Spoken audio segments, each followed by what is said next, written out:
Ya, sudah kelihatan, Bapak. Bagus nggak gambarnya? Atau kabur? Gambarnya di sini terlihat jelas, Bapak. Baik, iya. Sudah full screen gambarnya? Atau masih ada bingkai yang lain? Masih ada bingkai yang lain? Oke. Ini sudah full?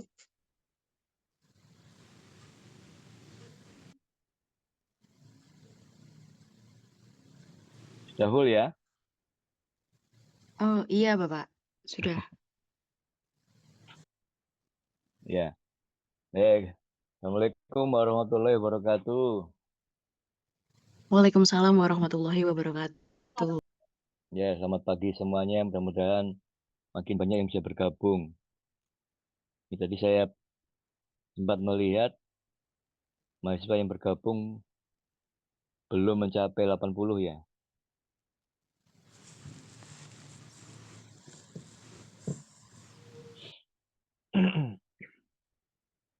Iya. Suara saya apakah cukup jelas didengar? Sudah cukup jelas, Bapak.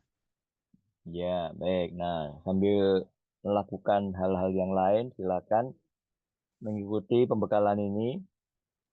Jadi pada pagi ini saya akan berikan pembekalan. Sebenarnya nanti mencakup dua objek, namun yang eh, pertama ini saya berikan dulu yang tentang dhuwur.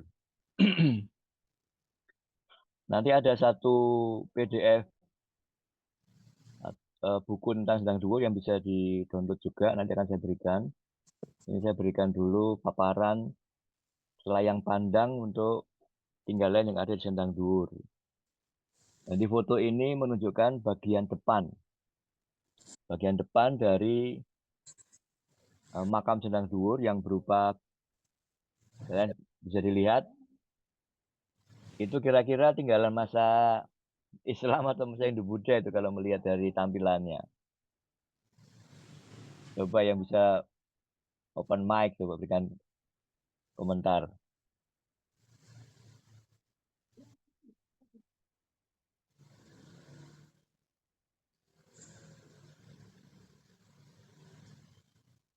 Ya, ada yang open mic ini. Ya.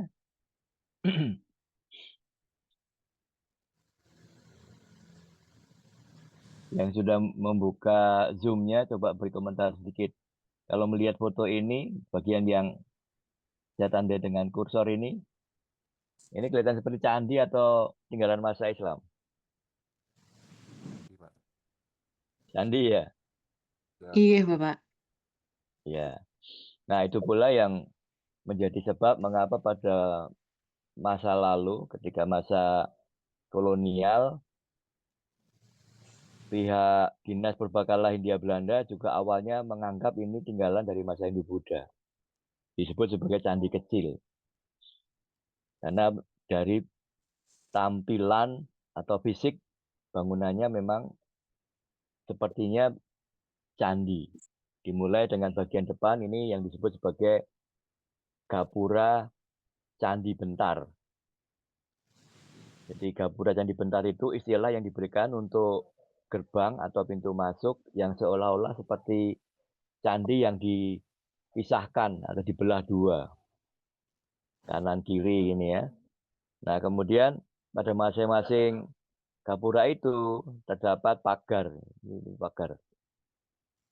Jadi kalau bisa mengikuti gerakan kursor saya ini pagar. Dan pada beberapa bagian dari pagar itu dimunculkan miniatur candi. Ini miniatur candi sini. Ini sebenarnya di depan juga ada sebenarnya, tapi nggak kelihatan kebetulan pohon ini. Nah, dari arsitektural yang tampak pada foto ini, yang saya besarkan dulu. Nah, ini kan menggambarkan seolah-olah yang kita hadapi ini adalah sebuah bangunan masa Hindu-Buddha dari sisi arsitekturnya. Pak Ismail, Ya, ngapunten, ini layarnya di sini masih munculnya sama, Bapak. Di kumpulan foto-fotonya, belum yang di satu foto di fokus di mananya. nah caranya gimana ya? Bentar, coba. Oh, masih yang ini. Oke. Oke, Bapak. Harusnya saya buka di oke. Ini sudahkah berubah? Belum, Bapak. Belum. Hmm. Oh, mestinya saya buat dari awal ya. Bentar.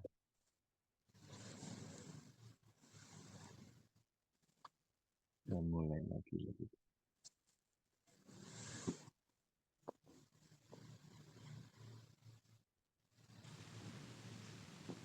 Share screen.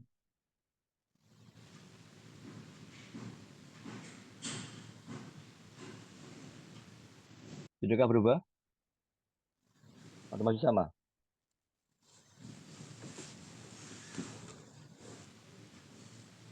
Masih sama kah?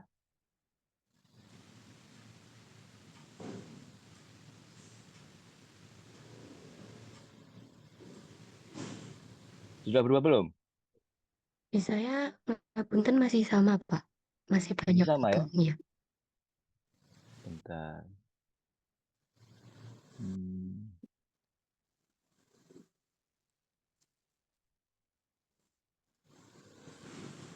Lalu saya dulu. Bentar. Saya harus start dulu. Saya ubah dulu. Bentar.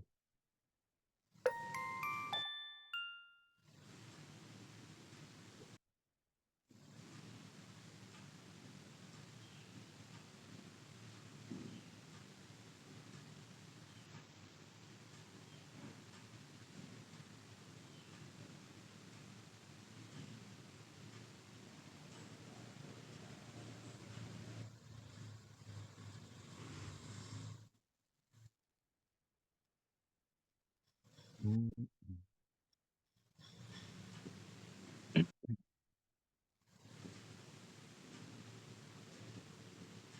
Belum keluar ya?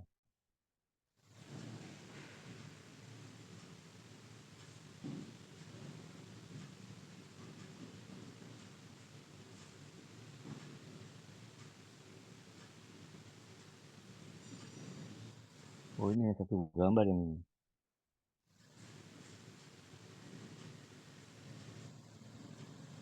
Bentar ya. Oke, Bapak. Ini harusnya ini muncul.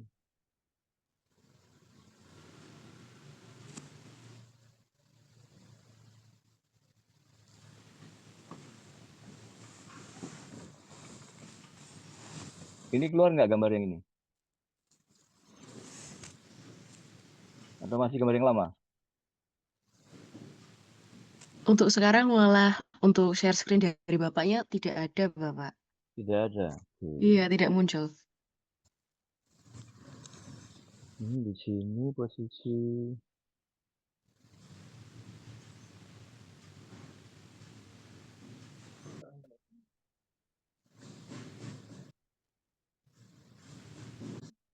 Oke, oke, bentar.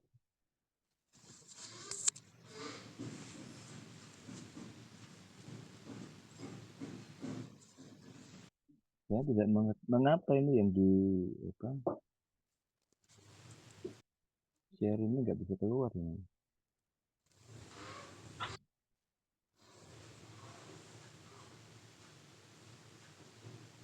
Bisa nggak berubah ini?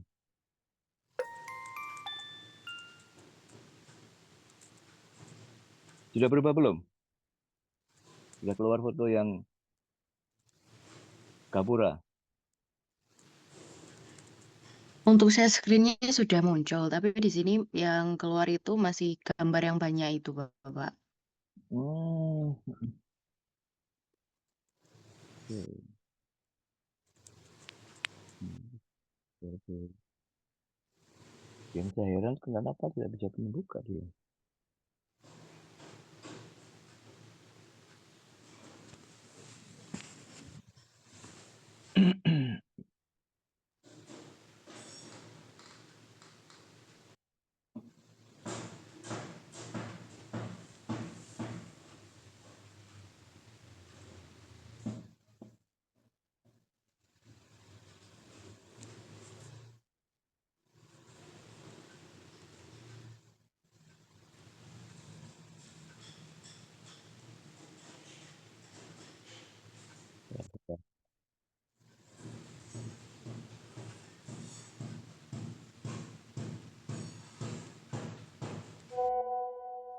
Ini nggak muncul di sini.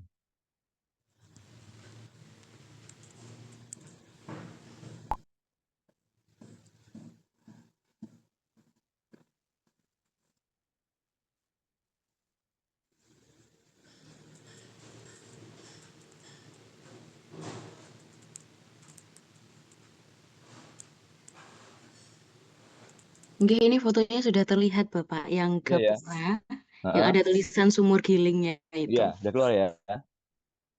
Sampun Bapak. Ya, baik. Nah, kita mulai saja. Misalnya, kita harus sembunyikan dulu ini. Ah, baik. Nah, saya ulangi lagi. Ya, jadi ini adalah bagian depan dari gapura Cendang Dhuwur. Jadi kita akan melihat gapura ini pada saat kedatangan kita di halaman Cendang Dhuwur. Tampak ya bangunannya seperti candi kan? Ya, kelihatan. Nggih, seperti gapura Mm-mm. candi Bapak. Ya, jadi ini namanya Candi Bentar. Seperti candi yang dipilah, dibelah jadi dua. Kemudian kelihatan dengan sangat jelas secara arsitektural bangunannya itu seperti candi Jawa Timur pada masa Majapahit. Nah, seperti ini juga yang saya tunjukkan dengan kursor ini. Ini menara-menara kecil yang sangat mirip dengan candi-candi yang ada di Jawa Timur, khususnya Candi Penataran yang ada di Blitar. Nah, ini meraih perhatian karena kompleks ini merupakan tinggalan dari masa Islam, tapi ternyata secara arsitektural masih sangat kuat jejak Hindu-Budanya. Itu bagian pertama. Nah, kemudian kita ini saya pertegas lagi posisi gapuranya. Ini gapura yang pertama. Ini kita akan menuju ke arah gapura pertama. Ini di depan sini ada kolam, ya, ada kolam. Namun kolam itu sekarang sudah tidak difungsikan lagi. Dan di bagian depan dari gapura ini ada semacam jembatan untuk menuju ke gapura ini. Nah, kita memasuki gapura dan ornamentasi atau hiasan yang terdapat pada gapura itu sangat kental dengan karakter budaya masa Hindu-Buddha. Ini bagian atap dari gapuranya. Nah, kemudian setelah masuki gapura pertama ini, melalui tangga naik ini, ada beberapa trap undakan atau tangga naik, kita akan bisa melihat gapura kedua. Bisa zoom gapura keduanya. Nah, gapura kedua ini bentuknya bukan lagi gapura Candi Bentar, tapi gapura yang bagian atas ini ada atapnya. Ini disebut sebagai gapura Paduraksa. Ini gapuranya di bagian halaman di dalam. Berbeda dengan konsep yang berkembang pada masa Hindu-Buddha. Kalau pada masa Hindu-Buddha, kebanyakan gapura kedua itu juga masih merupakan Candi Bentar. Tapi pada masa Islam, gapura kedua ini sudah merupakan gapura Candi Paduraksa. Nah, sebelum sampai kepada gapura Paduraksa ini, di sebelah kanan kirinya itu dapat ruangan atau areal yang sekarang sudah penuh dengan makam. Ya, jadi di antara gapura pertama dan gapura kedua terdapat makam. Khusus bagian selatan, ya bagian sebelah kanan, maksud saya sebelah kanan dari gapura ini itu ada areal makam yang khusus. Jadi nanti juga ada gapura kecil di situ. Kita harus memasuki gapura itu untuk bisa mengakses makam yang ada di dalamnya. Sedangkan sebagian kiri ini kelihatan yang maaf. Nah, ini atap ini yang hijau ini adalah atap dari masjid.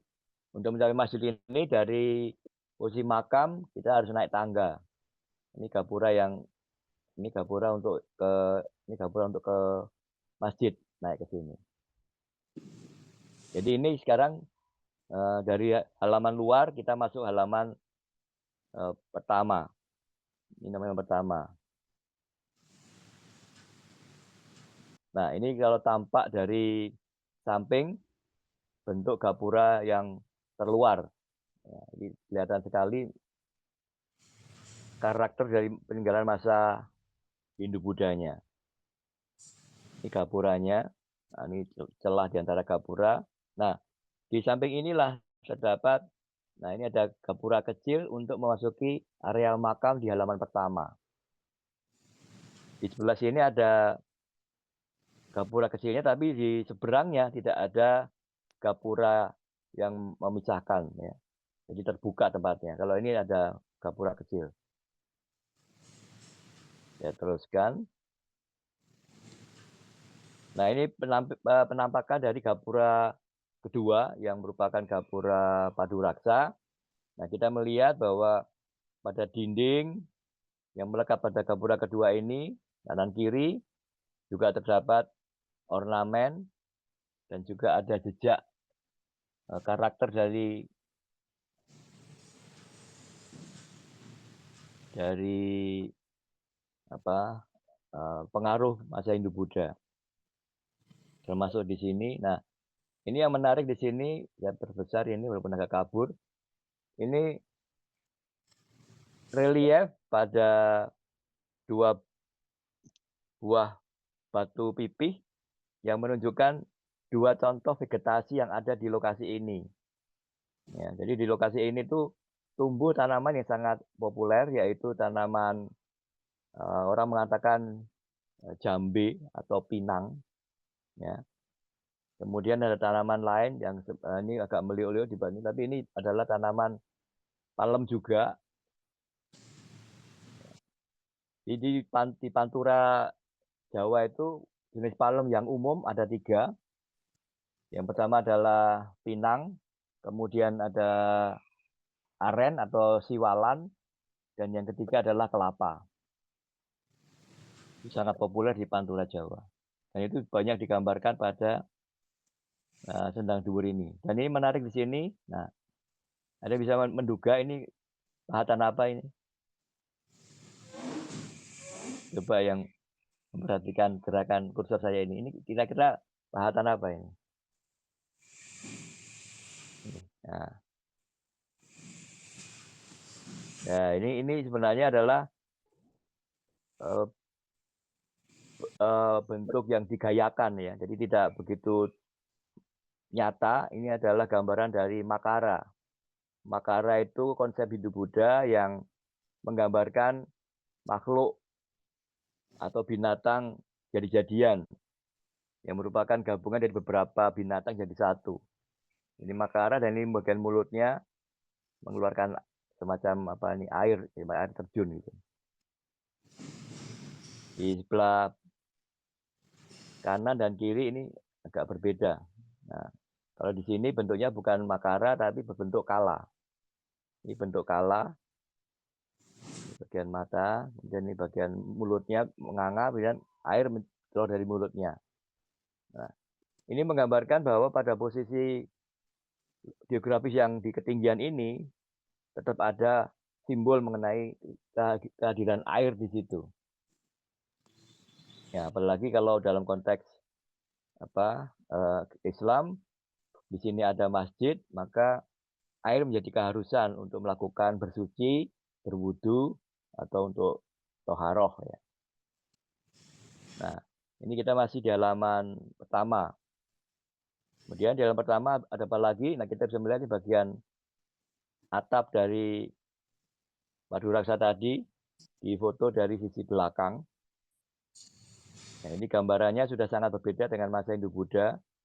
Kalau pada masa Hindu-Buddha itu sangat nyata, di bagian ini akan muncul pahatan kala. Ini sebenarnya juga merupakan penggayaan atau stilisasi dari kala. Ini adalah kepala kala sebenarnya, tapi digayakan, tidak secara nyata dipahatkan seperti kala. Ini ada di bagian atap gapura Paduraksa. Nah, ini juga ornamen yang lain masih pada Gapura Paduraksa itu, ini sebenarnya juga gambaran dari kala, tapi digayakan jadi seperti flora atau tumbuh-tumbuhan. Kemudian juga di atasnya ada gambaran mengenai geografis. Jadi ini lokasi pegunungan. Nah, ada gunungan begini. Nah, ini yang menarik sekali, masih di halaman pertama. Ini melekat pada pipi bagian kanan dari Gapura Paduraksa itu. Ada yang bisa menduga ini bentuk binatang apa ini? Atau makhluk apa ini? Silakan open mic.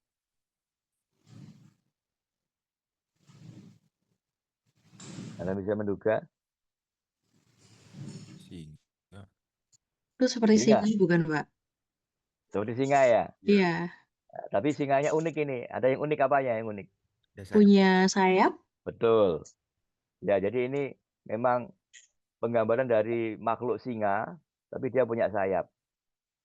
Ini bagian ekornya, ini kaki belakang, kaki depan. Nah, hal ini sangat unik atau aneh. Mengapa pada bangunan yang bernuansa Islam bisa muncul makhluk singa dan bersayap?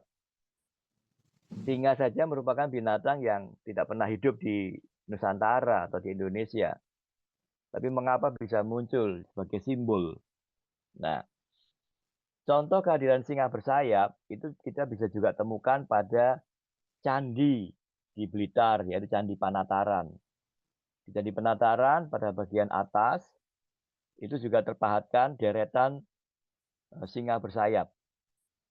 Nah, kehadiran sayap inilah yang membantu kita untuk melakukan analisa. Mengapa kok bersayap? Nah, karena bersayap hubungannya dengan persoalan simbol pembebasan. Jadi orang bisa bayangkan kalau terbang itu kan bebas ya, mau kemana-mana bebas. Nah, sayap ini di samping muncul pada singa ini, tapi juga muncul pada ada relief yang lain nanti saya tunjukkan. Adapun singa, singa itu adalah simbol dari dunia bawah atau dunia yang penuh dengan nafsu. Ya, jadi manusia termasuk kategori makhluk yang penuh dengan nafsu. Nah, bagaimana sekarang mengkaitkan antara pembebasan dan nafsu? Jadi kalau orang sudah nggak punya nafsu lagi, sudah bebas dari nafsunya, itu adalah gambaran orang yang sudah meninggalkan keduniawian. Ya. Nah, mudah-mudahan bisa menangkap pesan dari kehadiran relief ini. Nah, kemudian dari gapura yang kedua tadi, yang Paduraksa pertama tadi, kita akan masuk ke dalam lagi, melewati lorong sempit, kemudian akan melihat gapura ini. Gapura Paduraksa kedua yang sangat megah, sangat mewah. Dan kita melihat di kanan kiri ini ada sayapnya. Seringkali dikatakan ini sebagai gapura bersayap. Nah, pada gapura ini tampak jelas sekali bagaimana ornamen yang dipahatkan di sini. Ini sayap kelihatan, pasang sayap kanan kiri. Sekali lagi itu juga menggambarkan pelepasan dan juga model sayap yang ada di bagian atap ini, juga sayap ini. Ya, sayap. Kemudian ada gambaran mengenai geografisnya, ini merupakan bukit-bukit ya. Karena memang posisi Sendang Dhuwur itu ada di Bukit Kapur, Amitunon. Ya. Nah, ini pada bagian ini di bawah sayap yang di atap ini ada siliran atau gadi yang digayakan dari kepala kala. Ini kelihatan matanya, satu, dua, di bagian hidung, kemudian bagian mulutnya rusak. Nah, yang menarik, ternyata di sini ada perpaduan yang sangat kelihatan. Kepala kala ini di kanan kirinya ada penghubung, ini sebenarnya pelangi. Nah, penghubung kanan kiri. Nah, di ujung pelangi ini ada kepala kijang. Nah, kepala kijang. Nah, ini kepala kijang. Kanan kiri. Kijang itu dalam bahasa Jawa kuno disebut merga. Jadi perpaduannya kemudian disebut sebagai kala merga. Nah, kala merga itu menarik sekali karena merupakan konsep yang berkembang pada masa Hindu-Buddha, tapi kita masih bisa melihatnya pada tinggalan yang bernuansa Islam di Sendang Duwur ini. Ini Kalamerga. Adapun Kalamerga itu juga banyak kita temukan pada tinggalan-tinggalan yang memang bernuansa Hindu-Buddha seperti hanya di Candi Panataran di Blitar, kemudian juga di Candi Surowono, kemudian juga di berbagai punden berundak yang terdapat di Gunung Penanggungan. Kalamerga ini sendiri sebenarnya secara konseptual itu sangat mungkin merupakan pengganti dari konsep yang lebih tua lagi yaitu Kalamakara. Jadi kalau pada masa Jawa kuno, bangunan-bangunan candi itu sering dilengkapi dengan perpaduan kala di atas, kemudian makara di kanan kiri. Nah, pada masa akhir Majapahit atau pada masa Majapahit itu muncul Kalamerga. Ya. Di bagian sisi dari gapura juga kelihatan lagi. Ini seolah-olah ini miniatur dari gapura ini sendiri dengan sayap kanan kirinya. Kembali lagi, kehadiran sayap itu merupakan simbol dari pelepasan. Nah, kalau melihat dari sisi keseimbangan antara bagian kanan dan kiri dari gapura ini tidak akan ketemu karena semata-mata ini menempatkan gapura pada posisi yang memang lahannya tidak seimbang antara kanan kiri. Jadi sayap sebelah kiri ini lebih kecil. Dan ini sudah merupakan bagian dari dinding dinding yang berbatu karang ini. Nah, kita memasuki gapura ini, gapuranya sangat sempit. Jadi hanya satu orang satu persatu masuk ke dalam sini. Tingginya pun tidak leluasa bagi orang-orang yang tingginya di atas 160. Ya, dia harus sedikit menunduk di sini. Nah, ini jadi tidak terlalu tinggi. Juga pada bagian yang kita sebut ambang pintu atas dan kusen, ini bahannya dari kayu dengan pahatan yang khas pada masa peralihan antara masa Hindu-Buddha ke masa Islam. Nah, kita bisa lihat nanti besok.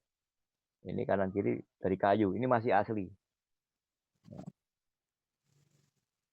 Nah, dari gapura Padurasa kedua ini, kita akan masuki halaman yang terakhir, halaman ketiga, yang merupakan bagian sangat penting atau yang paling suci, atau paling utama. Ini saya berikan foto yang berbeda untuk bisa menunjukkan detailnya.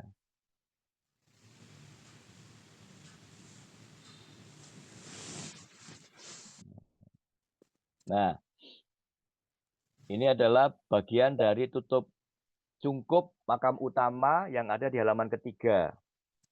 Jadi pada halaman ketiga, kalau kita sudah masuk sampai yang paling dalam, itu akan mendapatkan cungkup atau bangunan untuk makam tokoh utama di sini, yaitu Sunan Sendang. Nah, pintu cungkup ini atau pintu bangunan makam ini dari bahan kayu dan penuh dengan ornamen yang luar biasa dan menggambarkan kualitas dari para seniman yang hidup pada waktu itu. Sekali lagi, karena dalam Islam itu ada tuntunan untuk tidak menggambarkan makhluk hidup secara terang-terangan, maka beberapa bagian dari pahatan ini juga tidak terlalu mudah untuk ditebak. Ini kira-kira menggambarkan makhluk apa. Kalau yang sebelah sini yang saya tunjukkan kursor ini masih menggambarkan jenis flora, dan dari tampilan seperti ini memudahkan kita untuk menduga. Ini adalah jenis tanaman yang berbasis air. Jadi ada jenis tanaman endemik Nusantara yang sering disebut sebagai seroja. Seroja itu dalam bahasa biologinya namanya water lily. Ya, tanaman seperti teratai, tapi dia tangkainya panjang dan berbasis air. tidak menggunakan media tanah langsung, tapi pakai air. Ini pintunya. Nah, kita kalau sampai ke sini ya akan melihat pintu ini saja karena selalu ditutup. Tidak banyak orang punya kesempatan untuk bisa masuk ke dalam dan melihat isinya. Namun nggak usah berkecil hati. Nah, saya akan tunjukkan nanti di dalam itu isinya apa. Nah, ini tadi yang kita lihat, bagian pintu biliknya atau pintu cungkupnya. Nah, di bagiannya itu ada struktur seperti ini, seperti tangga naik, seperti di candi juga, dengan pahatan yang sangat bagus. Sementara di bagian atas ini ada tonjolan yang dahulu ada objeknya, namun sekarang sudah tidak ditemukan lagi. Nah, objeknya seperti apa? Objeknya seperti ini. Bentar. Lewat. Nah, ini objeknya. Kira-kira makhluk ini mirip nggak dengan yang dipahatkan pada gapura kedua tadi? Mirip, Pak. Mirip ya. Nah, ini memang Mirip. seperti singa juga, tapi kalau melihat kok ini kurus seperti makhluk yang lain, bisa anjing, bisa apa lagi gitu ya. Nah, kehadiran singa ini menarik perhatian karena makhluk singa seperti ini tidak hanya hadir di Sindang Duwur, tapi juga di beberapa makam sunan atau makam wali yang lain juga. Dan ini adalah kesinambungan dari konsep pembebasan yang sudah ada sejak masa Hindu-Buddha. Ya. Kalau pada masa Hindu-Buddha, kehadiran singa itu sendiri seringkali dikaitkan dengan unsur Buddha. Ya. Misalnya kalau kita pergi ke Candi Borobudur, itu jelas di setiap pintu masuknya itu pasti akan ada sepasang singa. Kalau di Kota Malang juga ada penampilan singa yang terdapat pada Candi Kidal. Itu pada setiap sudut candinya terdapat singa.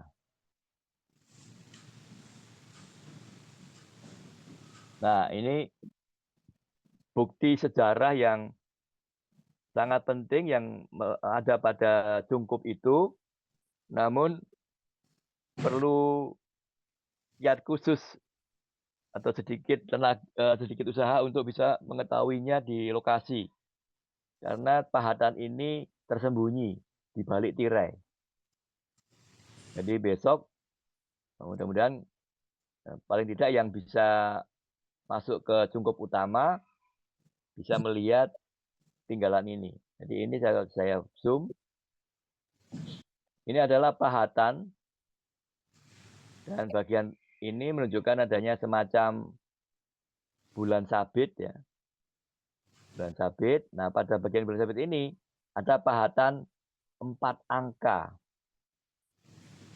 4 angka yang harus dibaca dari sisi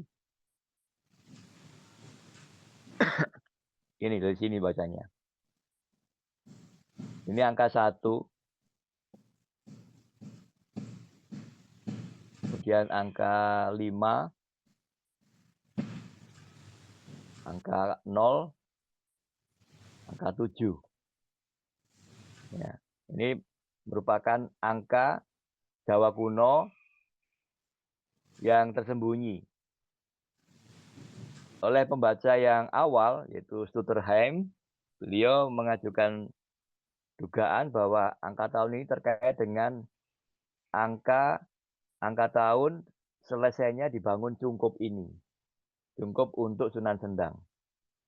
Jadi berhubungan dengan bangunannya atau saat selesainya dibangun cungkup ini.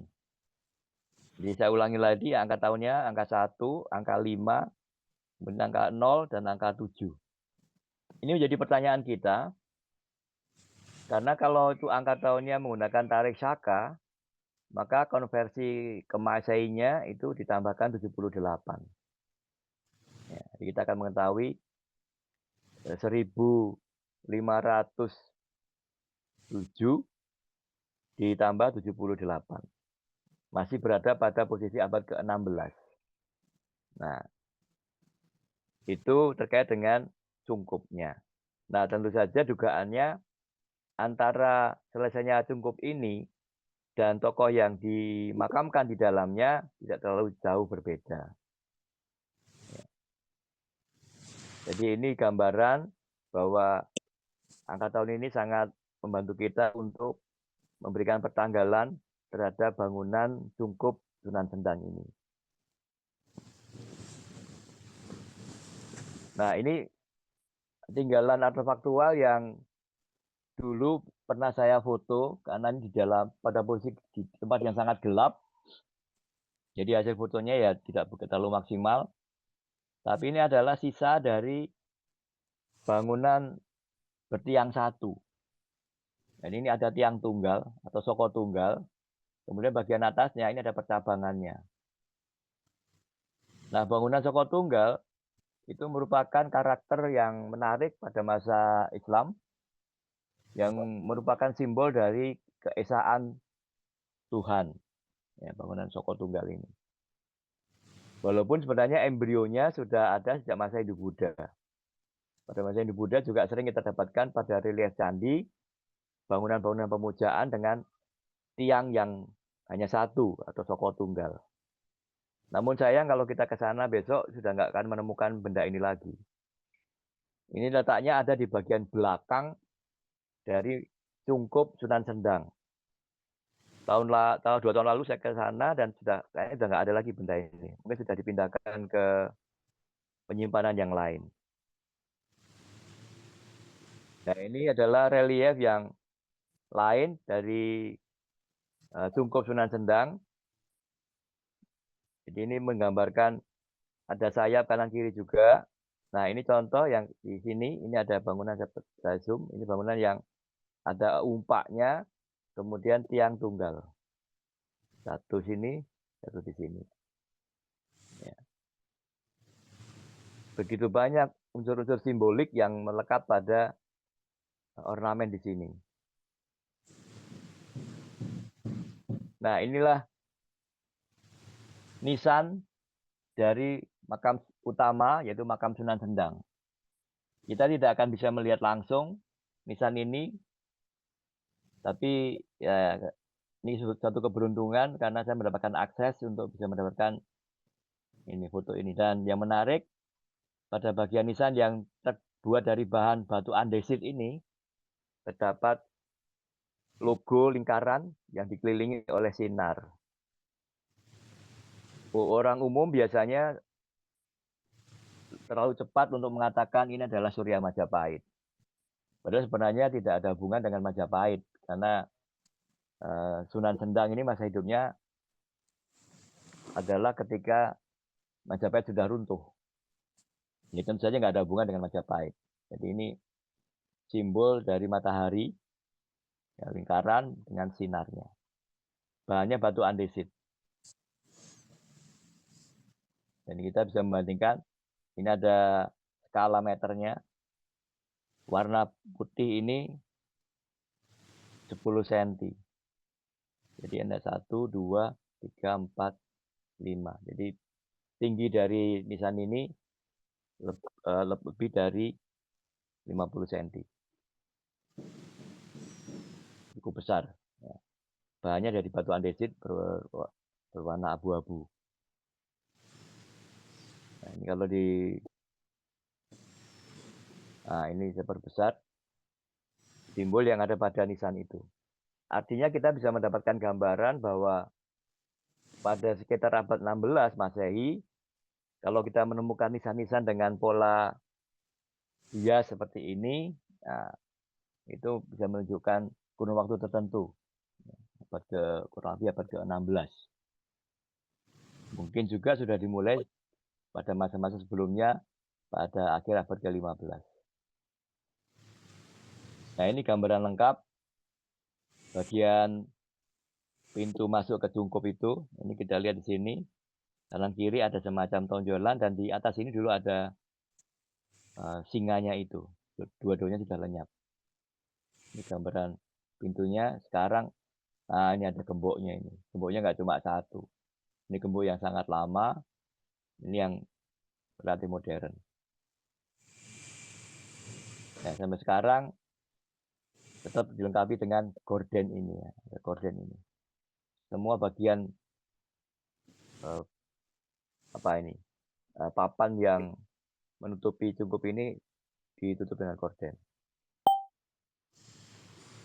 Nah, ini gambaran gapura bersayap dari masa ke masa. Yang paling atas ini tahun 1926. Kalau bawahnya ini yang lebih muda sampai 1940. Ya. Relatif sama posisinya. Ya, ada beberapa perubahan termasuk di sini. Ini bagian masjidnya sudah berubah sekarang. Ini foto 1940. Sekarang sudah 2025. Ya, lama sekali. Nah, ini bagian penting dari konteks historisnya. Kita akan berusaha untuk melihat ulang juga di sini. Ada 2 prasasti yang ditempelkan pada bagian atas masjid, ya, di dinding atas masjid. Ini bagian bawah masjid, ini ada ambang pintu masjid, ini masuk ke dalam ruangan masjid, ini di luar ini. Ada 2 prasasti dengan aksara yang berbeda. Aksara yang di atas ini menggunakan aksara Jawa Tengahan, dan ini ada angka tahunnya. Sedangkan yang di bawah ini menggunakan aksara Arab. Ya. Ini terkait dengan proses pembangunan dan perbaikan atau renovasi dari Masjid Sunan Sendang.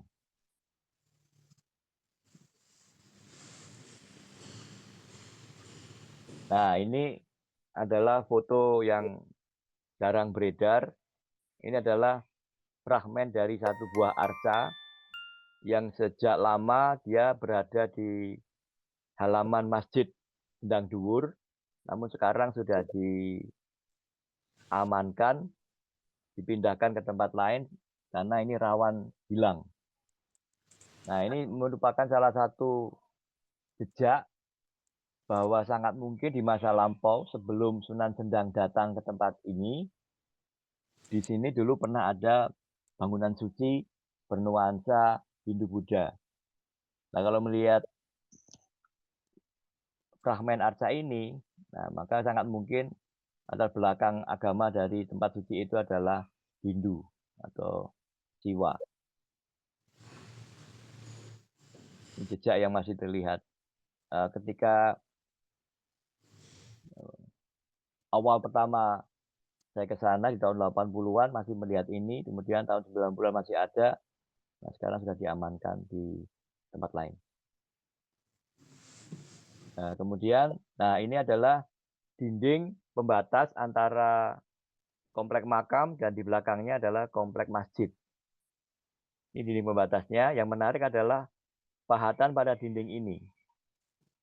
Nah, pada dinding ini sangat kental dengan nuansa ornamentasi atau hiasan yang banyak ditemukan pada candi-candi Hindu-Buddha. Jadi ini kelihatan bagaimana pemahat itu masih menghadirkan unsur tinggalan dari masa Hindu-Buddha walaupun berada di bangunan yang sudah bercorak Islam. Ya. Nah, ini adalah boleh dikatakan sebagai bentuk akulturasi atau kesinambungan budaya bahwa sekalipun sudah masuki masa Islam, tapi unsur-unsur tertentu tidak begitu saja dibuang. Ya. Kita bisa lihat besok ini di sini.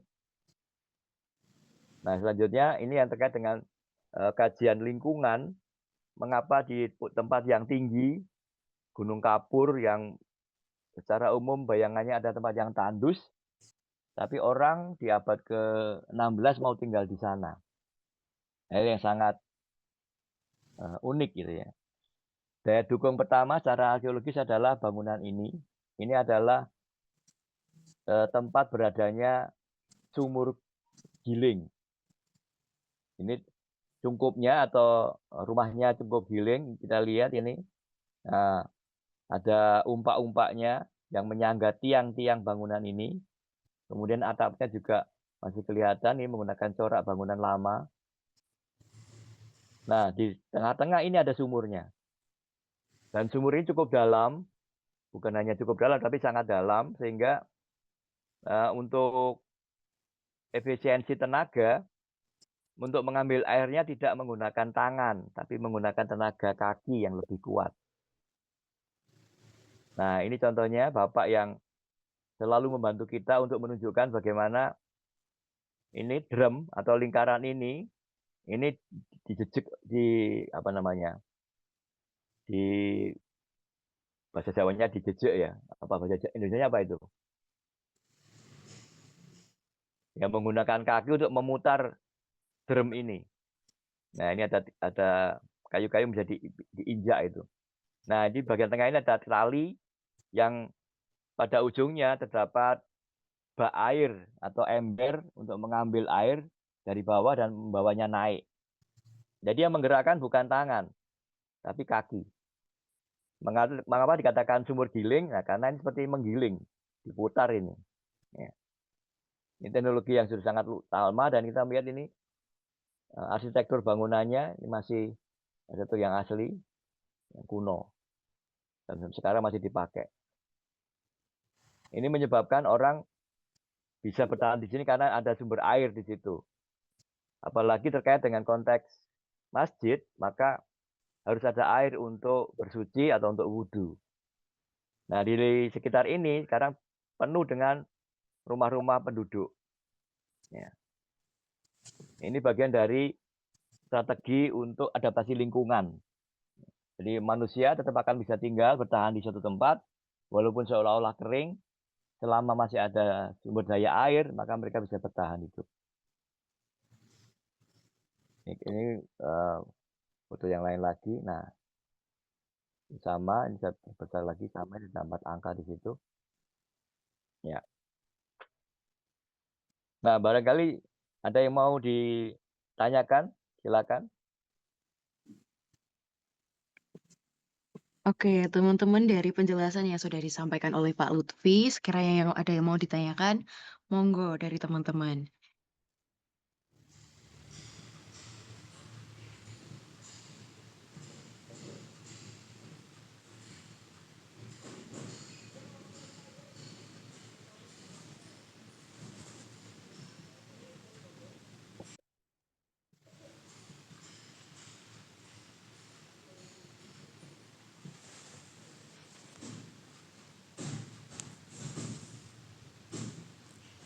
Nah,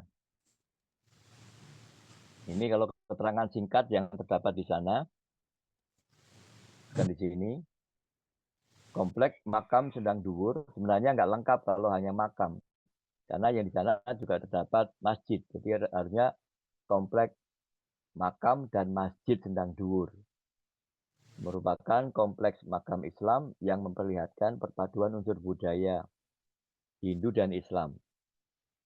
Letak kompleks makaman di atas bukit merupakan ciri makam-makam Islam di Jawa.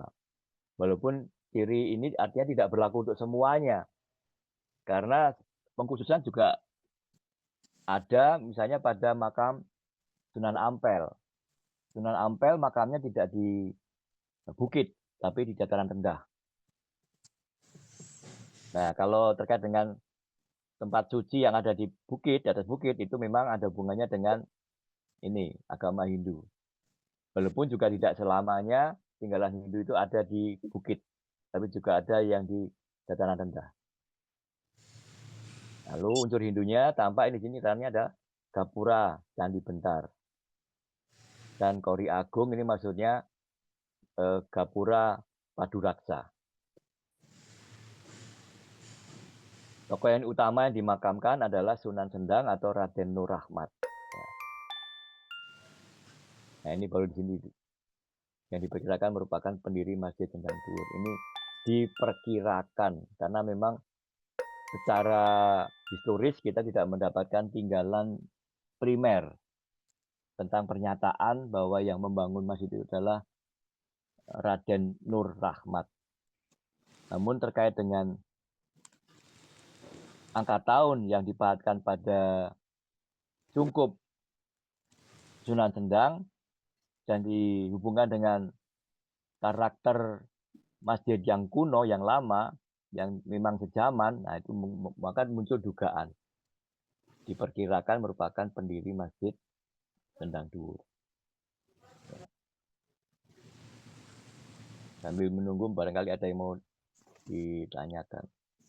Nah ini bagian di belakang Cungkup tadi yang saya bilang, ya di sini disimpan artefak sisa Soko Tunggal, tapi ini sangat gelap, jadi memang tidak mudah diakses oleh setiap pengunjung.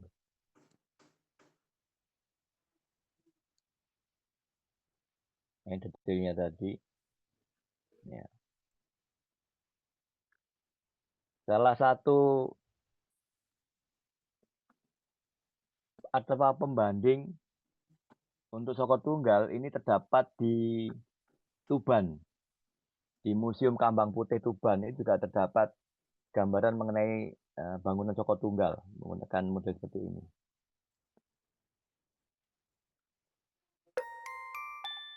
Ini bagian yang lain lagi di bagian bawah. Percabangan dari Soko Tunggal itu tergeletak di bawah ini. Penuh dengan pahatan sebenarnya. Dengan ukiran yang sangat bagus. Nah ini. Ini bagian yang nempel pada tiangnya.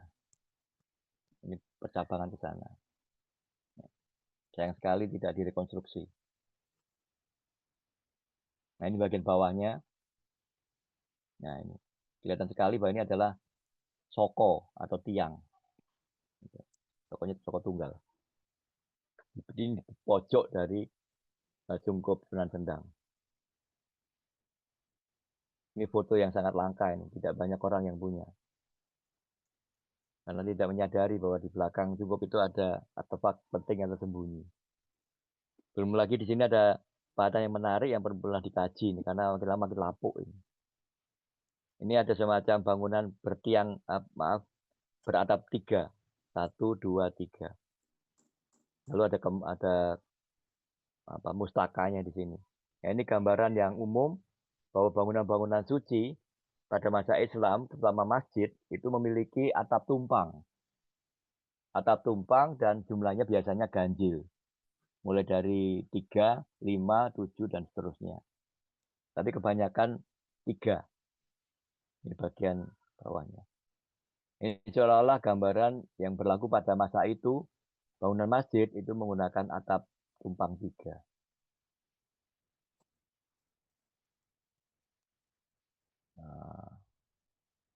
Nah, tepat di bagian luar dari Cungkup Sunan Sendang, ini juga terdapat banyak makam. Salah satunya di sini. Tapi kembali lagi, karena ini adalah persoalan tuntutan tuntutan zaman ya, karena makam juga menjadi tempat wisata religi, maka makam-makam di sini menjadi seolah-olah tidak diperhatikan, karena ini di depan, nah ini karpet ini karpet. Jadi orang yang berziarah itu akan duduk di sini, bahkan dia akan duduk di atas makam ini. Ya, karena ini nisan bagian kepala, kemudian di sebelah sini nisan bagian kaki. Ini orang akan duduk di situ.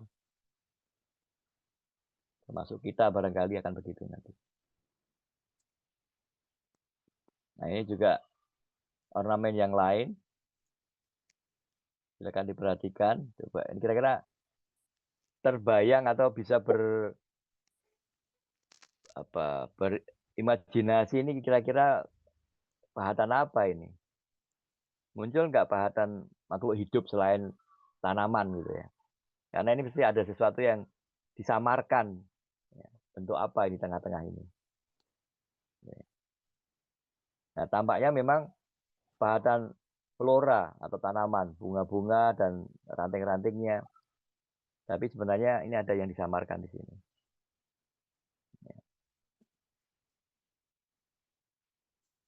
Ini juga, nah ini ada sayap, kanan kiri, ada bangunan tiang tunggal, toko tunggal.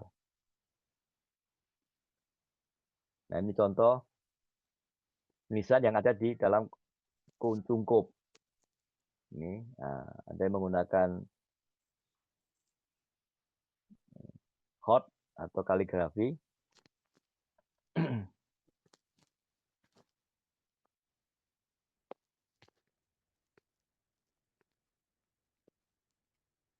Ini juga masih di tempat yang sama, nisan yang berbeda. Ada berbagai bentuk nisan, ada yang menggunakan tetap, ada yang polos. Nah ini juga muncul di ini kelihatan ini cungkup dari Sunan Sendang tadi yang saya tunjukkan dengan foto yang terdahulu. Ini nisan yang lain dan ini muncul pola matahari seperti ini sangat mirip dengan yang ada di dalam cungkup tadi. Dan tidak ada keterangan apa-apa, polos sekali. Makanya dugaan saya ini sangat mungkin juga kerabat dekat dari Sunan Sendang sendiri. Namun ya sekarang dia pada posisi di bawah cungkup besar, namun tidak merupakan tokoh yang diutamakan. Padahal kalau melihat bentuk nisannya sangat mirip dengan nisannya Sunan Sendang. Ini contoh ornamen yang lain lagi yang mungkin perlu kajian tersendiri. Ini bidang melingkar, tapi di dalamnya ada bentuk ini. Ya. Dan ini tumpuk bentuknya, jadi seperti segi empat begini, tengah ada lingkaran, tapi ini bertumpuk. Di belakangnya ada lagi. Ya, tentu ini satu yang simbolik sifatnya dan barangkali bisa dilacak. Ini menjelaskan tentang apa. Gitu.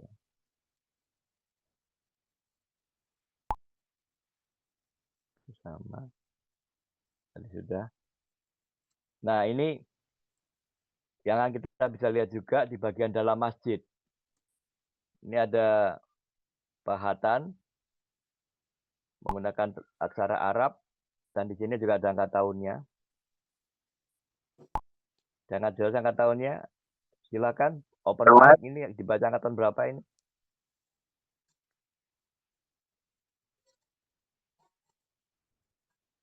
Yo silakan yang open mic.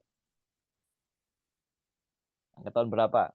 1978, Pak. Ya, itu artinya menggunakan tarikh Masehi. Kira-kira terkait dengan peristiwa apa itu kalau tahunnya 1900-an? 1978. Terkait dengan apa? Kira-kira dugaan aja, menduga aja.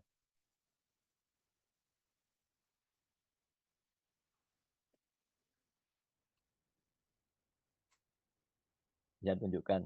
Nah, ini bagian dari jadi prasasti ini melekat pada bagian replika untuk mimbar. Ya, mimbar untuk menyampaikan khotbah. Ini replikanya. Jadi replika ini dibuat pada posisi tahun ini. Ya, replika mimbar. Mimbarnya sudah hancur karena dari bahan kayu. Kemudian ada foto. Nah, ini bagian langit-langit atau atap dari ruangan masjid. Ini bahannya kayu semua dan masih ada tangga untuk naik ke sana. Sayang sekali sekarang tidak diizinkan naik ke sana karena kekhawatiran tidak kuat lagi menyangga beban orang naik. Gitu. Nih sama. Nah kalau ini gambar ini Meneresa ini.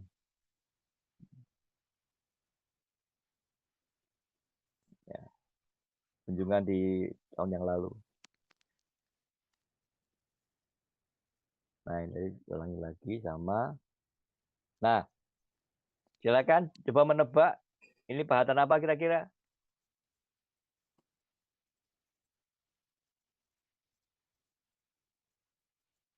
Silakan menduga-menduga. Ini tokoh yang sangat populer pada masa Hindu-Buddha ini. Ada bisa menebak?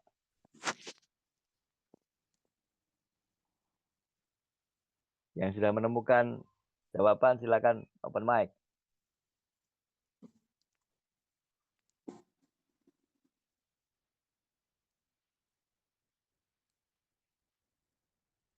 Ya tunggu suaranya mana.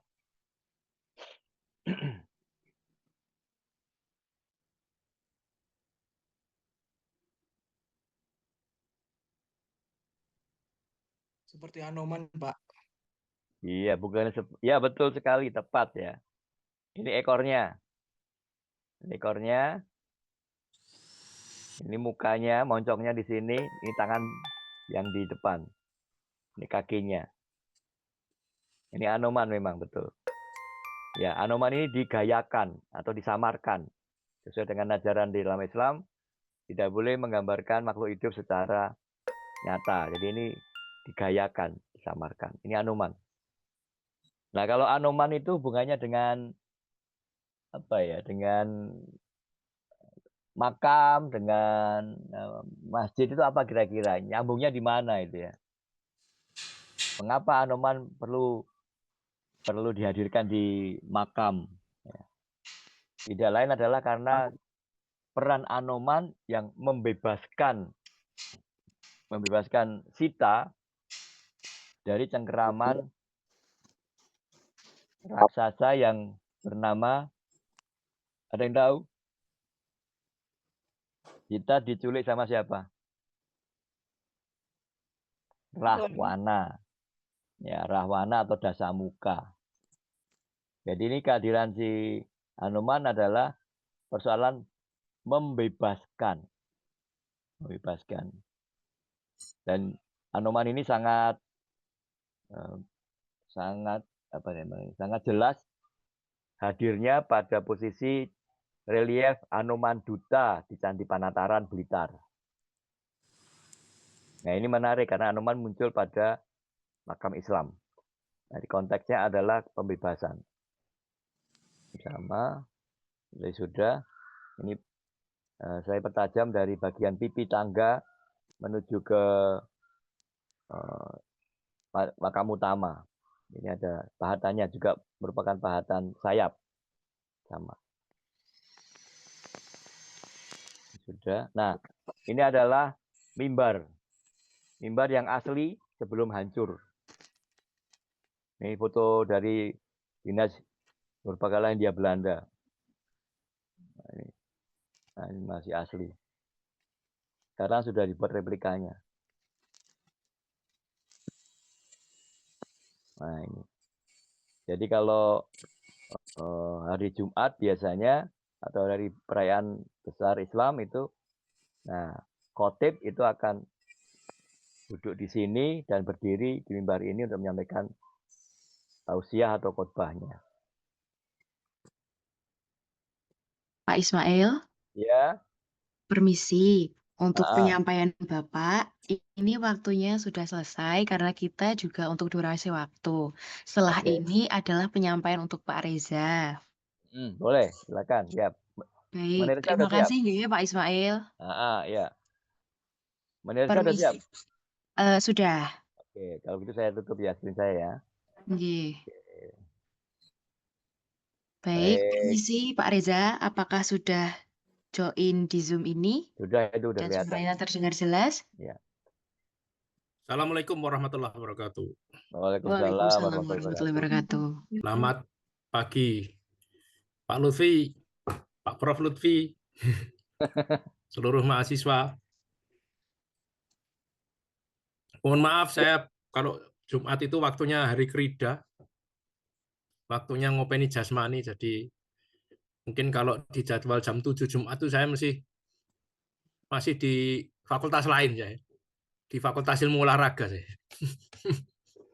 Itu jadwal kalau hari Jumat. Baik. Sebenarnya kalau melihat dari PPT-nya Pak Ismail Lutfi itu, kayaknya saya udah nggak perlu lagi menyampaikan, sudah sangat lengkap itu. Hanya saja mungkin saya sedikit menambahkan bahwa saya juga belum menemukan PPT-nya ternyata. Makam Sunan Sendang ini menjadi sangat penting untuk kalian kunjungi. Pertama dia karena banyak peninggalan Islam di situ. Tapi yang kedua adalah dia merupakan satu bukti dari kontinuitas kebudayaan dari era-era Islam dan era-era sebelumnya. Jadi kompleks pemakaman Sendang Dhuwur itu sebenarnya ada di ketinggian sekitar 40 sampai 25 meter ya dari permukaan laut, dan dia berada di daerah yang sangat kering, sehingga pada awalnya daerah ini bukanlah daerah pertanian. Penduduk sekitarnya lebih banyak menggunakan lahan itu sebagai tanaman palawija karena memang lahan kering. Lokasi ini ditemukan oleh arkeolog Belanda ya, Stijn Kallenfels pada tahun 1916. Dan kemudian dia meminta kepada Dinas Purbakala Belanda untuk melakukan penelitian lebih lanjut tentang dia sebutnya sebagai Kleine Tempeltjes atau semacam dia nyebutnya itu kuil gitu ya. Dan di situ salah satu hal yang menarik adalah kompleks ini sebenarnya tidak terlalu luas, terdiri dari 4 kompleks ya, yang masing-masing kompleks itu dipisahkan oleh satu pagar dan satu gerbang. Nah, gerbang ini dibedakan menjadi 2, namanya closed gate dan split gate. Ada yang tahu split gate itu apa?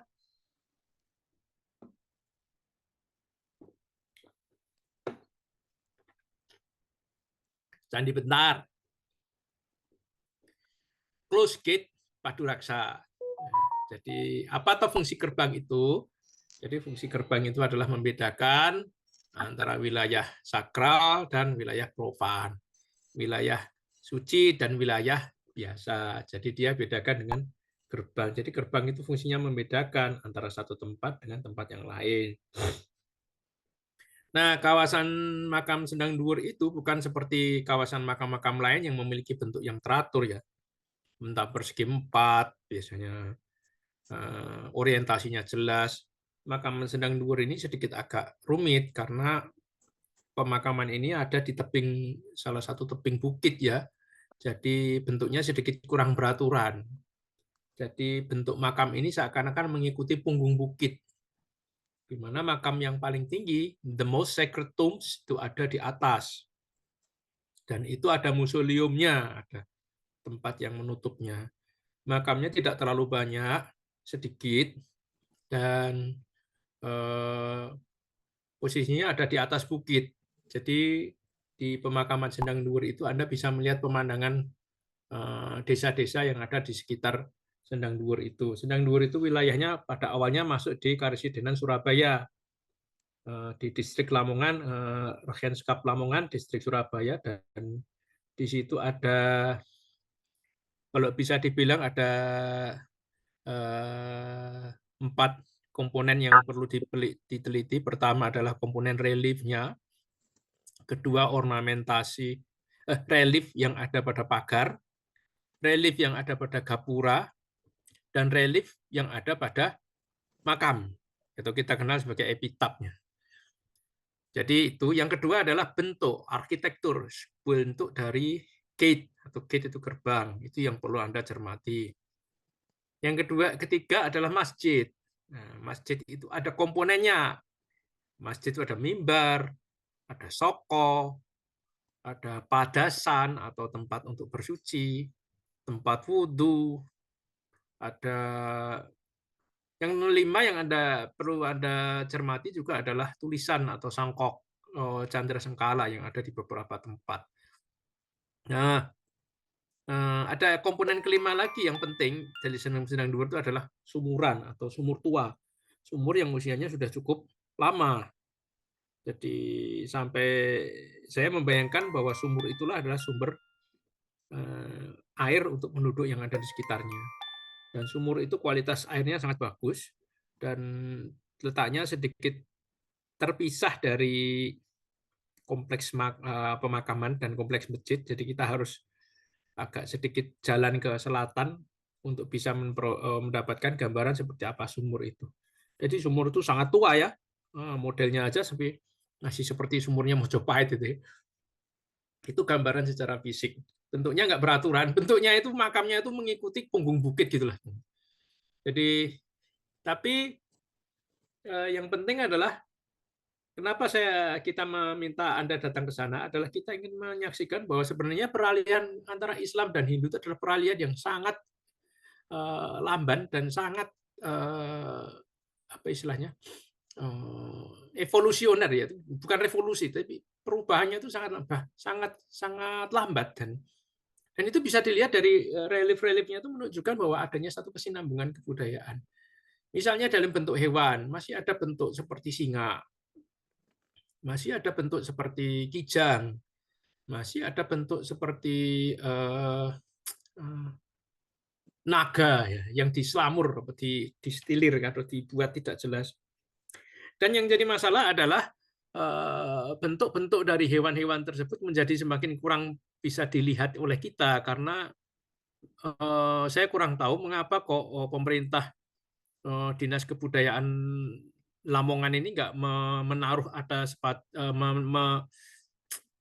istilahnya menutup gapura-gapura itu dengan semacam kanopi gitu loh. Jadi batu-batunya itu relief-reliefnya tidak mengalami pengeroposan karena itu semua keropos semua ya. Nah kalau udah keropos itu bentuk paruh udah hilang, hidungnya naganya udah patah. Jadi kita tidak bisa melihat bentuk secara aslinya kecuali kalau kita melihat dari foto-foto zaman Belanda ya. Jadi dekorasinya itu yang penting. Yang kedua adalah saya melihat itu kan ada 3 gerbang ya. Satu gerbang Candi Betar yang paling depan, ada pohon sawo di depannya. Ya, pohon sawo itu pohon yang menurut falsafah Jawa itu adalah pohon yang melambangkan satu energi yang positif. Sawo kecil itu sering dipelesetkan sebagai sarwo becik. Jadi seperti itu. Ada pohon sawo, kemudian di situ ada gerbang split gate atau candi bentar, gerbang yang terputus ya, kayak candi dibelah itu. Nah setelah itu ada gerbang close gate atau gerbang padu raksa dan ada pintu di mana pintunya sangat sempit, kita harus membungkukkan badan untuk masuk ke kompleks itu. Nah, di dalam ada gerbang lagi. Nah, ada perbedaannya. Gerbang ketiga ini padu raksa juga sama dengan gerbang kedua. Hanya saja gerbang kedua ini lebih mirip candi penataran. Nah, yang gerbang kedua ini unik. Dia ada bentuk sayap. Nah, ini wings. Ini salah satu bentuk yang tidak dikenal dalam tradisi Hindu Buddha itu. Nah, jadi saya membayangkan bahwa inilah unsur baru yang ada pada makam Sedang Dhuwur ini, yang bukan imitasi dari kebudayaan sebelumnya, yaitu ada bentuk sayap. Nah, bentuk sayap ini namanya ditiru oleh Kesultanan Yogyakarta dengan membuat bentuk sayap pada Plengkung Gading dan Plengkung Wijilan. Nah, Plengkung Jogo Taruno apa itu namanya. Jadi itu ada bentuk sayapnya. Nah, Anda kalau ke Jogja lihat Plengkung Gading, Plengkung Wijilan ada sayapnya. Itu karakteristik. Nah, tentang maknanya apa? Menurut Bapak Profesor Habib Mustopo, sayap itu adalah makna terlepasnya ruh dari jasad dan kemudian melayang menuju ke alam yang berikutnya. Jadi diambangkan dengan sayap. Jadi kemudian ada juga namanya will atau will itu sumur guling. Kenapa guling? Karena untuk ngambil airnya itu harus menggunakan satu silinder yang dijejak ya apa ya. Silinder itu digerakkan oleh kaki. Ya, nanti kita lihatlah di sana. Ada patung, ada jar atau semacam guci besar tempat padasan. Itu bentuk artefak-artefak atau benda-benda yang bisa kita lihat di sana. Dan kalau kita bertanya siapakah yang mensponsori pembangunan Sendang Dhuwur itu, nah ini masih banyak perdebatan. Namun ada yang berpendapat nih bahwa dari aspek historis Sendang Dhuwur ini dibangun atas perintah Ratu Kalinyamat yang ada di Jeporo. Ini satu versi ya. Nah, apa bukti yang menguatkan adanya keterlibatan Ratu Kalinyamat dalam membuat makam Sendang Dhuwur itu? Jadi bukti utamanya adalah kemiripan antara corak yang ada di Sendang Dhuwur dengan corak yang ada di Mantingan di Jeporo. Jadi di Jeporo itu ada kompleks pemakaman juga yang kemudian bentuknya tuh mirip dengan apa yang di Sendang Dhuwur. Kemudian dari aspek waktu, jadi waktu pembuatannya itu hampir sama. Nah ini ada gambar, saya mohon maaf belum sempat, wing of staircase of entrance to Sunan Sendang Tomb House. Jadi ada semacam bentuk sayap ya, sayap tapi bentuknya sayapnya tuh bukan mengembang, sayapnya tuh ngikor gini ya. Itu yang ada di dasar satu tangga yang menuju. Jadi kalau ada tangga, ya itu kan tangga itu di dasarnya itu ada pegangan di kanan kiri. Nah itu biasanya bentuknya sayap di situ. Itu sama mirip dengan yang ada di candi-candi ya. Itu ada kesinambungan. Jadi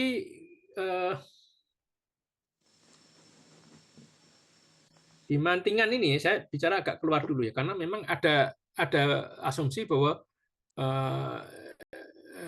pemakaman Sunan Sendang ini itu pembangunannya hampir sama dengan pembangunan di Mantingan di Jeporo. Dia itu pada era Ratu Kalinyamat. Kalau di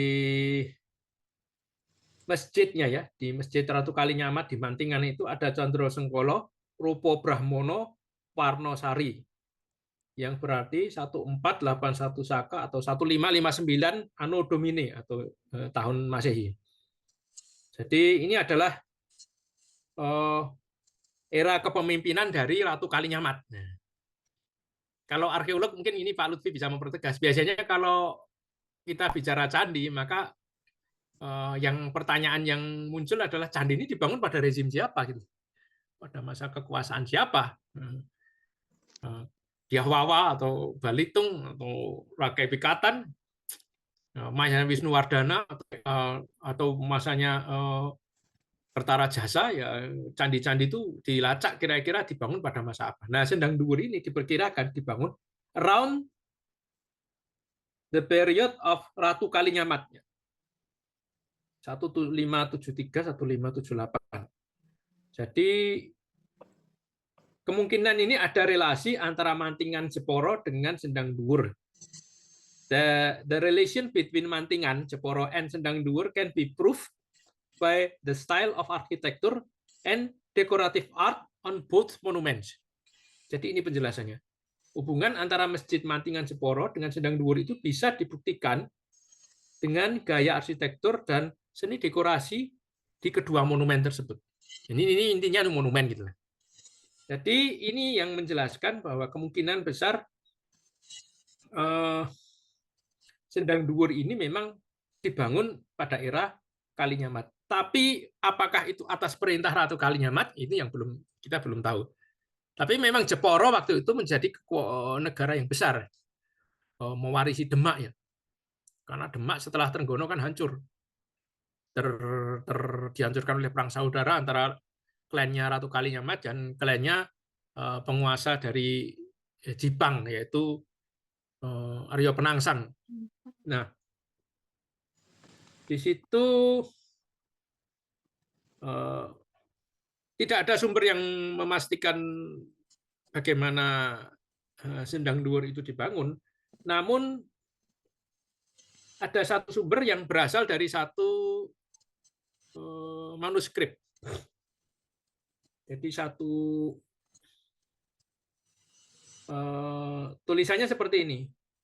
Due to the supernatural power of the Sunan Sendang, the mosque could be flown over and land on the Tunon Hills, which is the reason why this mosque is also called Masjid Tiban. Jadi due to the supernatural power of Sunan Sendang, atas kekuatan supranatural dari Sunan Sendang, the mosque, masjid itu could be flown over, dapat diterbangkan, and land, dan mendarat, on the Tunon Hill, di Bukit Tunon. Bukit Tunon itu sekarang tempatnya Sunan Sendang itu. Which is the reason, inilah yang menyebabkan why this mosque is also called Masjid Tiban. Mengapa masjid ini kadang dibilang Masjid Tiban? Itu semacam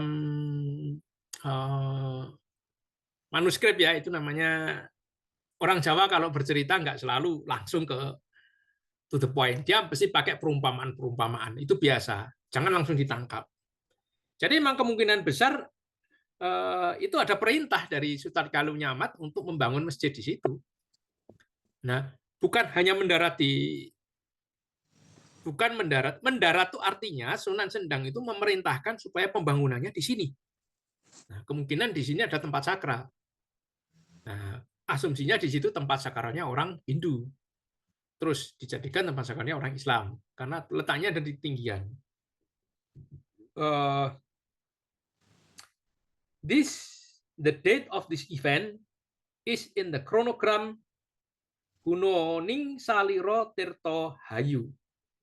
Jadi kejadian masjid itu diletakkan di Bukit Tunon itu ada pada Condro Sengkolo Gunaning Saliro Tirto Hayu atau 1483 Saka 1561 Anno Domini atau Masehi. Jadi disimulkan masjid ini berdirinya sekitar 1561. Tidak berselang lama dengan masjid yang ada di Mantingan. Jadi kalau 1561 berarti ini periode akhir Demak. Demak berakhir, kemudian periode Jeporo, setelah itu masuk Pajang. Jadi kemungkinan seperti itu ya.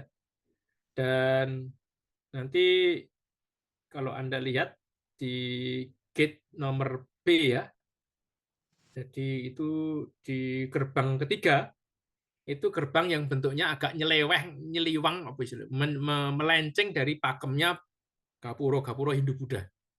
Dia agak berbeda karena ada sayap di kanan kiri. Nah, ini bukan pakemnya Hindu Buddha. Nah, inilah salah satu bentuk inovasi atau kebaruan dari kebudayaan makam dalam Islam. Bahkan nanti kalau ada masjid ya, itu masjidnya pembangunannya lain lagi. Itu dibangun sesudah berdirinya makam Sendang Dhuwur.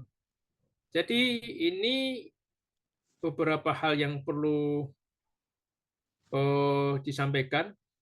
Jadi istilahnya we may conclude after this explanation, kita bisa menyimpulkan bahwa monumen makam Sendang Dhuwur itu adalah monumen Islam.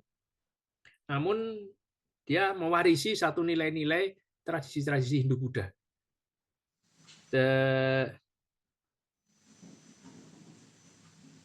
Jadi begini ya, kalau Anda pernah ke Mantingan, maka arsitektur dan seni dekorasinya itu mirip dengan masjid di Mantingan. Mantingan itu di Jeporo ya.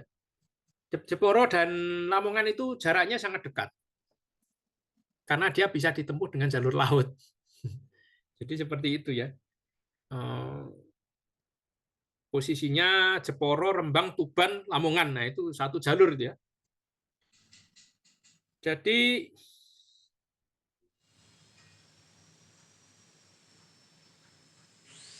termasuk ada semacam hipotesa bahwa tukang-tukang yang dibawa untuk menggarap ini itu tukang-tukang dari Mantingan, dari Jeporo. Jadi begini, saya tuh kadang-kadang menafsirkan masjid itu diangkat oleh Sunan Sendang dari Jeporo kemudian dijatuhkan ke ke Bukit Tunon yang ada di Lamongan itu bukan artinya kemudian kayak diangkat terus dia junjung terus tiba nih, enggak. Jadi tukang-tukang dari Mantingan itu dibawa ke Lamongan untuk garap seperti itu. Nah, nanti ini sekaligus bisa menjelaskan mengapa dalam relief Sunan Sendang itu ada relief yang nggak selesai. Saya membayangkan apakah tidak selesainya relief itu karena kejatuhan Ratu Kalinyamat.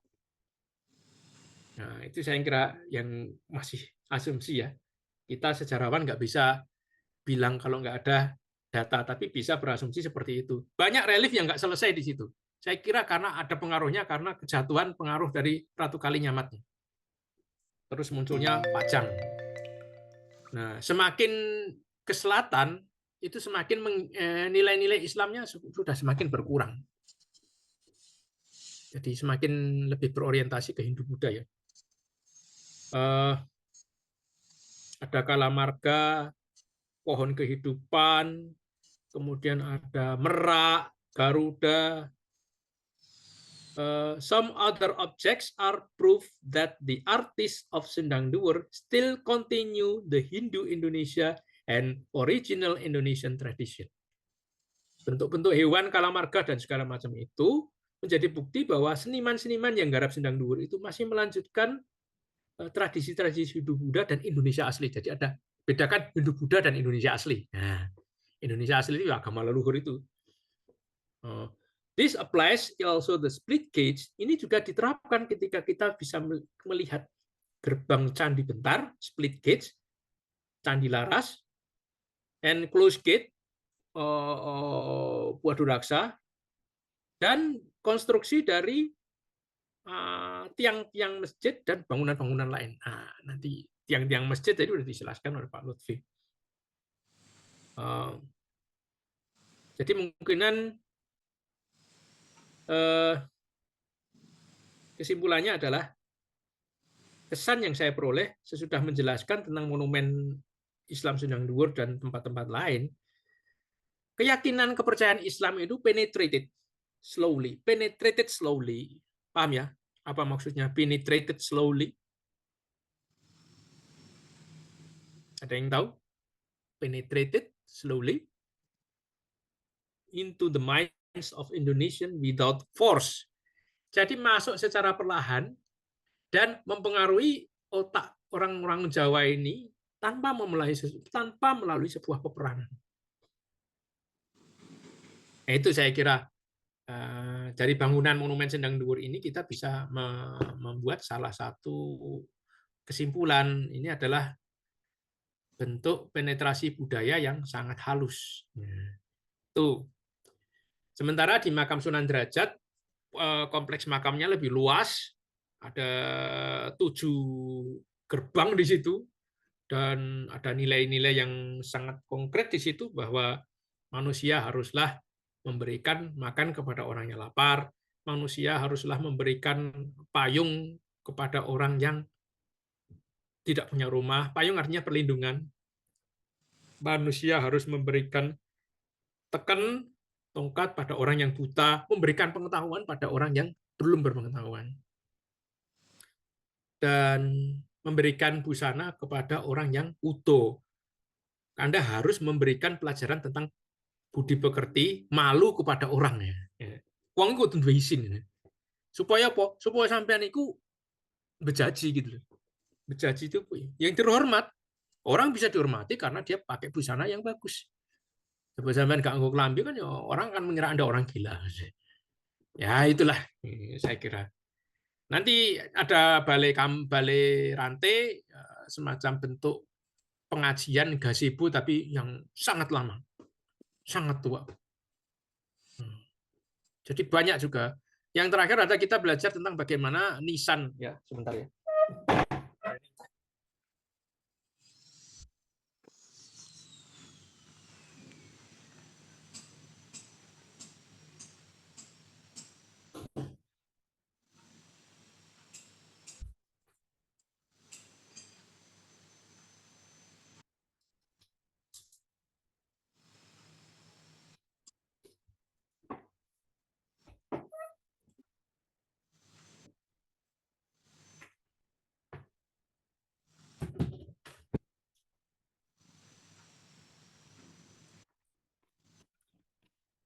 Dan nanti ada juga bentuk-bentuk nisan. Nisan yang seperti apa? Ada yang susun, ada yang nisan itu seakan-akan seperti menggunakan motif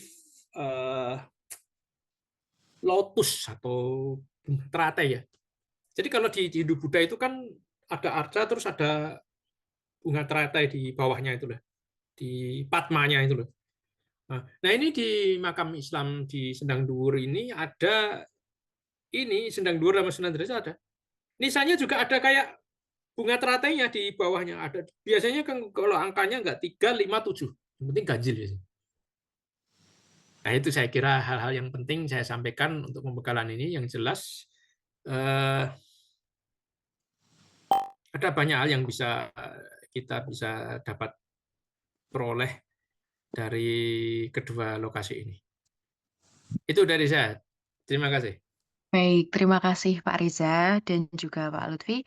Mungkin dari penyampaiannya Pak Reza yang baru saja ini, dari teman-teman apakah ada yang mau ditanyakan kepada Pak Reza?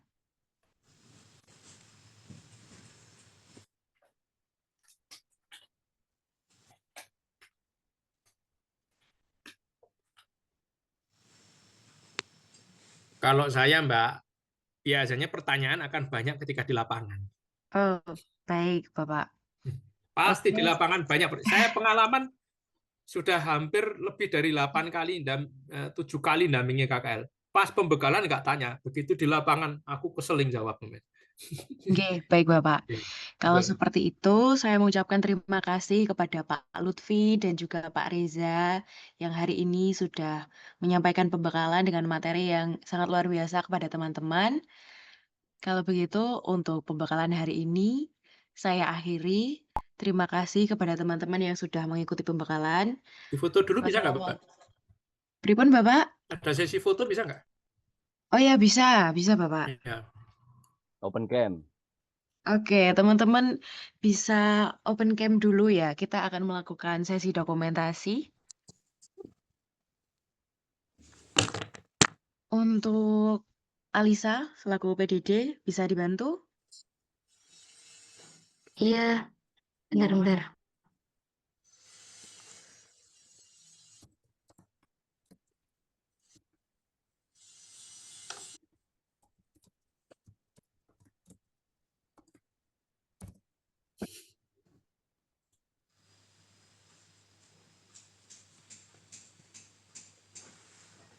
Masih 69 yang bergabung ini.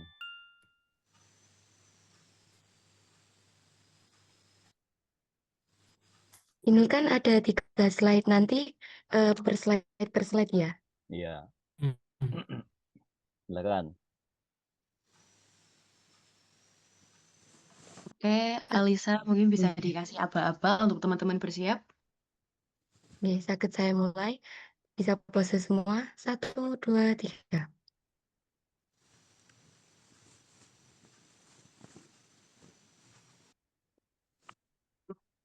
Di halaman kedua, bisa on cam semua ya.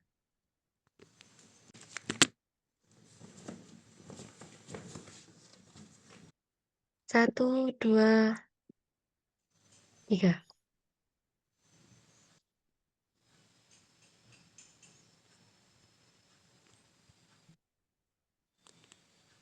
Oke, di halaman ketiga.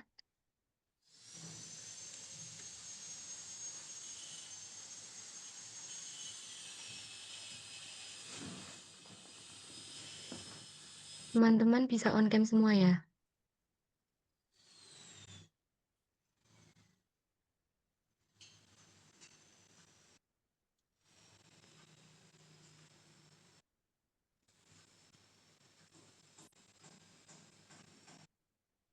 Oke, apakah Aman. sudah, Alisa? Oke, sudah. Oke, baik. Terima kasih. Sekali lagi saya ucapkan kepada Pak Lutfi dan juga Pak Reza yang hari ini sudah menyampaikan untuk pembekalannya, juga teman-teman yang sudah mengikuti pembekalan pada hari ini. Saya tutup. Terima kasih. Wassalamualaikum warahmatullahi wabarakatuh. Sampai jumpa.